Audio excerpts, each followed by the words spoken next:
Hi, I'm Gordon Burkell from Filmmaker U. At Filmmaker U, we create courses for film professionals to deepen and diversify your existing skill set. You can learn more at filmmakeru.com, or of course, follow us on Instagram at filmmaker_u. Every week, we interview a film professional to discuss their work, and this week I'm joined by VFX Supervisor Daniel Rauchwerger, whose work includes F9, the Fast Saga, Spectre, and more recently, Silo, just to name a few. Welcome to the show, Daniel. Hi, nice to be here. I guess can you give me a bit of background in your career in visual effects and how you sort that career evolved into where you are now working on Silo? I started as an editor and I studied animation, and somehow I rolled into compositing, which always seemed to me kind of this weird combination of everything. You kind of get to do a bit of animation, a bit of editing, a bit of grading and photography and all the optics. From there, I kept doing more and more sequences, films, sequence supervisor and 2D supervisor, and then Visual Effects Supervisor, which led me to where I am today.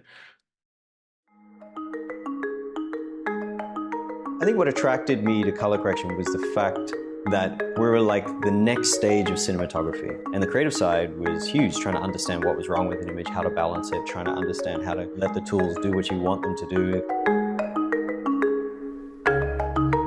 Where else can the technology go? What else can we do? I'm very interested in trying to mold the image and create the best look possible. And whatever tools are out there, you want to try and latch onto them. I'm Eric Whipp, and this is my course on color correction.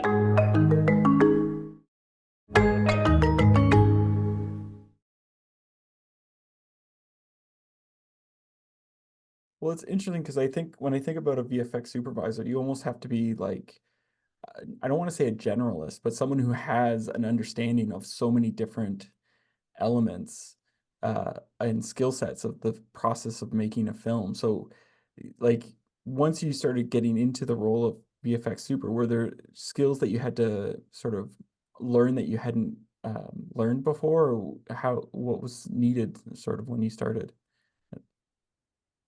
I think one of the things you develop as a VFX supervisor is this ability to take something from every department and learn about it. I think the one thing that really helped is my background in animation before compositing, because I got to learn a bit about 3D lighting, effects, modeling, rigging, animation, compositing. So you try to get as much understanding of everything involved in our VFX industry, but also in cinematography. So I back in high school, I used to be a photographer and kind of study photography. So you learn the optics and all those combined elements. And I think it's really important as you become a VFX supervisor to constantly try and kind of suck in as much information as you can. So the first time you go onto set as a wrangler and you learn, oh, that's how I pick those things up. That's the lingo used on set, and that is what you should be doing versus what sometimes you prefer to do, or kind of what we're used to receiving on the vendor side of VFX, and versus how you can what can be done on set with time, with there's so many elements and movements that sometimes you're blind to in the production, from pre-production all the way to final delivery. Yeah. And I think it's kind of the combined effort of taking everything and learning as you go and saying, oh, that's how you do this. And it's something that I still think I'm learning every day. You go onto set and someone comes from the camera department with this new crazy idea about lensing and rigging, and you register it, you file it somewhere that might be used one day as a technique, and then suddenly it comes back and you go, oh, you know what? I've used this technique on that movie and it can really work here for that shot. And how do we achieve that complex effects moment? It always plays back. Now, when you got onto Silo, Silo is based on a book. Did you guys, I know that visually you're not going to see much in the book, but like there'd be descriptions and everything like that. So did you guys turn to the book at all to help sort of figure out how things would look? Absolutely, it's something that Graham always used the book as a guideline, and Yu Howie, the writer of the book, was involved in the production. So it's something that obviously when you work on a film, you realize that something that was written in a book needs to change a bit because it just doesn't translate necessarily as well for sound or picture or just that moment. For example, the spiral staircase used to be metal in the book, Yeah. but it's something that when you register, oh, it's going to be transparent. It's going to be, there's kind of the grill at the bottom and the sound, and suddenly concrete seemed to be a more robust material, something that will play visually better. Mhm. So it's something that we refer to the book, but always kind of try to see what the show needs. It's an interesting balance. I think Graham did an amazing job kind of building that world onto the book and kind of always being loyal to the book, but at the same time doing something that translates really well to a TV show. So when you got onto the silo, what was the expectations that were sort of laid out, and how did you approach the VFX for it? So when I joined Silo, there was already initial ideas about how the set is going to be designed. I knew the background of the book. I read the book, I read the script, and I knew that it's going to be a very vast world.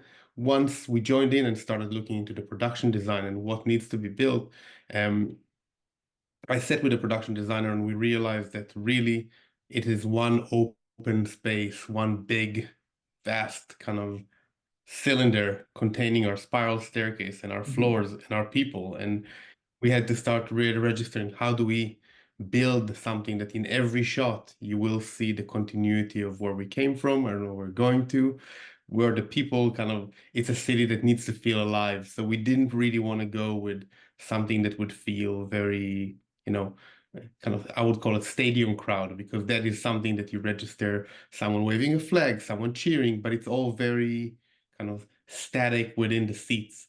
We wanted it to feel like if you took a camera to New York, Fifth Avenue, and took a picture, what do you see? You see someone, a vendor selling something, you see some people having conversation, someone minding their own business, just having a phone call. And we wanted to build this whole feel of a massive world that is kind of fully, there's loads of storytelling and loads of micro stories that are in the background. So when we looked at the set, we realized, first of all, the set is going to be massive. How do we fit this world into that one set?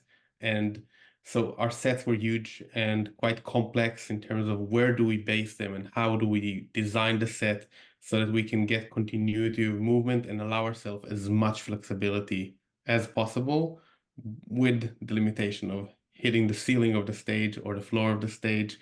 How do you make big grand kind of camera moves, and how do Mhm. you create that continuity of an actor running down the stairs and we're moving with them and catching them with the final movement and going into an alleyway all in a continuous move.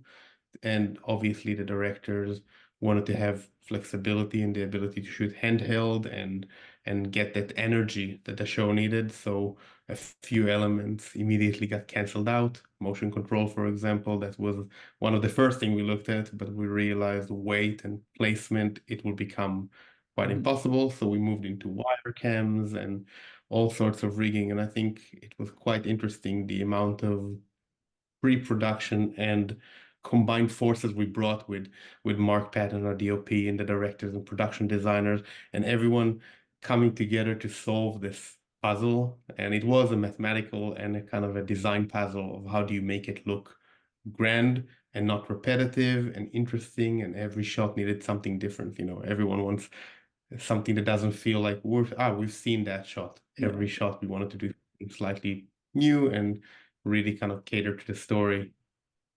So what were some of the visual references that were given to you guys for Silo?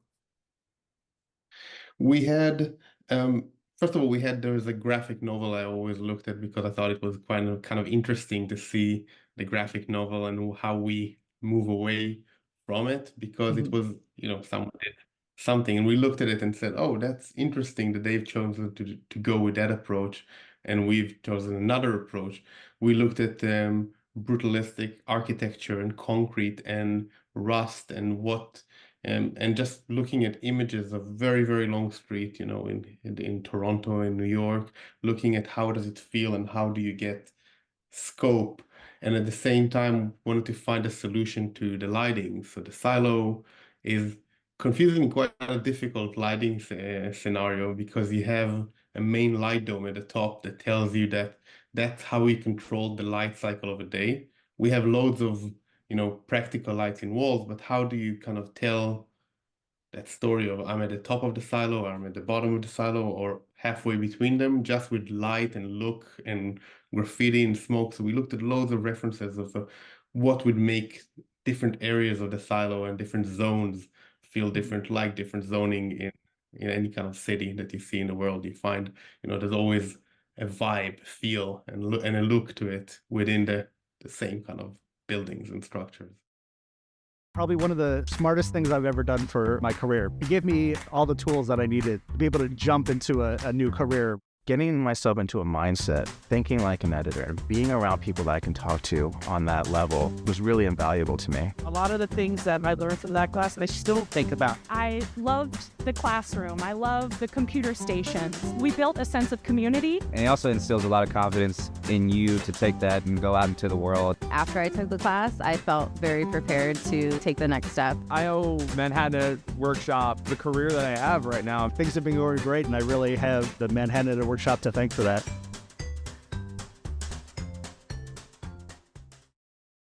In this, you know, we might not have an answer to this question, but AI is sort of becoming very much a hot topic, and I'm wondering how, like, do you guys in your craft, like, are you guys utilizing AI in some way that we might not be aware of, or is there something interesting way of using AI in Silo or anything that we might not know of? It's funny because AI is something that is kind of in the heart of the book and the kind of concept of the silo. We haven't used AI in any specific way. I mean, it's something that I'm very familiar with, in deepfakes and the build of AI, and it's something that's developing very, very quickly. I know it's a hot topic, because it's a sensitive topic as well, because of, you know, copyrights and what does it take in order to create that element. I think that AI has a future and a place in the industry. I think it's obvious that it's a tool, and, you know, there's a lot of discussions. Are we afraid it's going to take people's jobs? And I think it's something that needs to be treated the same like any other tool you get. There's some new technology, and it looks like that's going to do everything, but then you realize it does certain things very well. But I feel it's got a place. It's got a time, and people that would learn how to use it will be able to utilize it. We haven't done anything with AI on Silo because it just wasn't necessary for what we needed to build. And I think one of the things that we've realized very quickly is that for what we need, that show is actually not as flexible, that it allows you to get away with certain things. But that said, never say never. It might find its place, and we might find the use if there is a need for it, and it's a good use and a fair use. I would say it's a tool that's available to us, or will become more available to us as artists. But you know, there's a place for it. Well, like you said, it's moving so fast, because a year ago we'd get videos and we'd all laugh at them, being like, yeah, silly AI, can't handle it. And then now we're getting images that are photorealistic and moving, and very almost disconcerting how quickly it's moving. But yeah, it's moving quickly, and it's something that as an artist I would like to see it more controlled. I feel that there is something to be said about everything that's developed. It feels, in some cases, you can almost refer to it as a big art heist. You know, it's kind of like, oh, I'll just use this artist and study everything. I think it's something that needs to be resolved quickly. As quickly as it's developing, it needs to be resolved.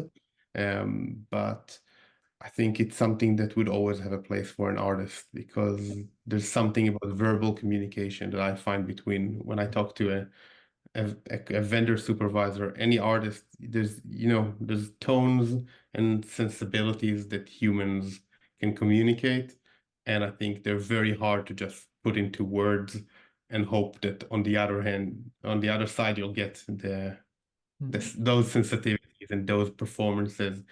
It will be usable. It already does quite amazing things, but I think it's something that, we'll learn how to use it. And like everything that 10 years ago we looked and said, oh my God, nothing is going to be the same. And we just developed, and that's why the industry has moved so that now VFX can do almost anything. And now we'll be able to surprise ourselves and do even more. And, hopefully we learn how to use it as an industry in a fair and good way. Is there a particular shot or sequence that you guys executed that you're really pleased with in the show? Yes, I think there's something about, all the sequences are kind of, when it's a VFX sequence, in a way it's kind of like, oh, it's my baby. It's like, I love that sequence, but then I love that one. There's something that's very hard to choose, because I think there was something exciting about every sequence, and there was a lot of things we had to develop. I think there was the generator, and was a space that I really liked, because the development we've done with Outpost VFX was, how do we build and connect all those different elements? And it had a very nice kind of grungy energy, and felt very, very real and very, very, very nice. And I think the extent of VFX work that was done there will surprise people. When you see the behind the scenes, you go and you see the footage of what came in as a plate, and the extensive amount of build and work that was done to create it. I'm very proud of that sequence. But at the same time, we have sequences that move on the entire silo, and there's shots and moments that I look, and if someone would just look in the background, they will see a bunch of kids playing hide and seek, full CG kids playing deep in the silo, but it's just a background story we wanted to add. And I look at that shot and I'm going, that's something that I feel we've reached the point that we've hit realism, and we've hit the story point of the movie and under the show, and now we had time to play and add textures and those kind of moments that you go. So for me, those kids playing hide and seek is a really nice touch that just sits there in the background. No one will notice it, but if you know where to look, you'll see it, and that's what gives you that kind of next level of refinement. Yeah. Well, what would you say is the sort of split on practical versus CG work? We try to keep, I would say, every shot with a practical element. I don't like putting an actor in front of just a blue screen. We had those moments as well, but it's sometimes, a set is getting struck, and then suddenly, oh, we need to have that moment here and help it. But I think we've managed to keep quite a nice balance of practical, and the VFX is used as an extension of the practical. And to that point, we've kind of production designer Gavin was quite good at giving us that scope of set that we can build on. But I think we have a lot of shots on the show. It's a big VFX number, and quite a lot of those shots you just go, oh, it's a moment in the background. But the problem with a very big set that's still a part of an even bigger space, that's an open space, is that you just tilt the camera and you catch a person that you need to build and animate and move, and then the next shot cuts into the view behind him, and that person just finished climbing the stairs and now is walking to his office, and you had to build all those tiny connections. So we've built everything practically, but it's very easy, especially when it's a big set, to kind of go, oh, that'd be nice to have this big shot, and suddenly, whoop, blue screen here, blue screen down there. We're just a slice in the middle of it. Yeah. So I have one last question for you. What would you say is your favorite guilty pleasure film or TV show to watch? Guilty pleasure TV show, I have to say Superstore, Cloud9. Oh yeah. It is something that I know it's not VFX and not necessarily, the style of shows I work on, but there was something about that show that I just find calming and entertaining. And I remember watching it even through COVID. It was kind of one of That's those when I shows caught that up to just that show. Yeah. makes you laugh. I just those moments in the supermarket, just something that I think very relatable and kind of enjoyed. Well, thank you so much for letting me interview today. Thank you for having me. being And interviewed. That's it for this week, everyone. Make sure to check us out at filmmakeru.com or, of course, on Instagram at filmmaker_u. I'm Gordon Burkell. Thanks for watching.